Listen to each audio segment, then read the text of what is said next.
Hi, and welcome to the How to Talk to Non-Experts tip series. Let's take a look at tip number 2. Assess the audience expertise level. Now, whenever you are about to talk to a non-expert, you should take a moment and think, what level of expertise do they have on the topic that I'm going to talk about? How does it compare to mine? Or in your case, how does their expertise compare to yours? And it's going to be either more, the same, less, or none whatsoever. And understanding these, the difference between your expertise level and theirs, will help you pitch your information and deliver your information at the right level. You're not going to over-explain or under-explain, or at least if you consider this, you'll have the chance of thinking about whether you're over-explaining or under-explaining.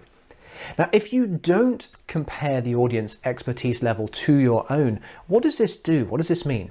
Well, just like in tip number 1, confusion and overwhelm. The audience could be confused.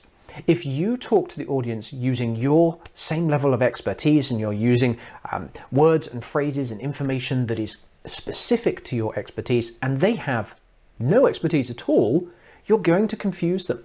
And you're also likely to overwhelm them with too much information, too much data.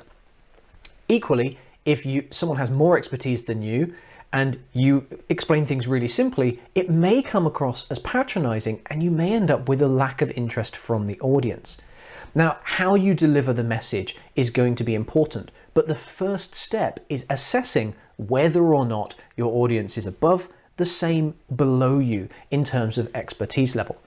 Now, how do you do that? Practically, in that moment, sort of what is it that you can do to help make that assessment? Well, you can ask yourself 2 questions. The first is, have they done this job? Have they done my job with my expertise before? And 2, are they trained in this topic? And if the answers are no, then you need to adjust your message. And at that point, you're adjusting your message, particularly if they have less experience than you. And less experience means you need to deliver a simpler message. If you deliver a complex message to an audience with less expertise than you, you'll get confusion and overwhelm. So answer these 2 questions. Have they done this job before? And are they trained in this particular topic? And if the answers are no, make sure that you adjust your message. Let's take a look at an example. So perhaps you're a software developer and the audience is a call center manager, somebody who runs teams that answer the phones to provide service for your organization. Well, there are 2 ways that you could describe a new reporting tool and database. And here are the 2 different ways. You could say it's a database with a web page to generate reports. Or you could say it's a MongoDB cloud-hosted system with a user query interface. Now, to another expert, this makes a lot of sense. This is the technology, this is how it's hosted, and this is the interface that they use it. It's language that's specific to the developer. But to the call center manager, this makes a lot more sense. There's a database with a web page and it generates reports.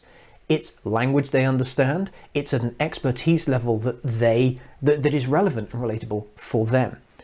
So if you are an expert and you're talking to a non-expert, make sure that you assess the audience expertise level and then adapt your message to it.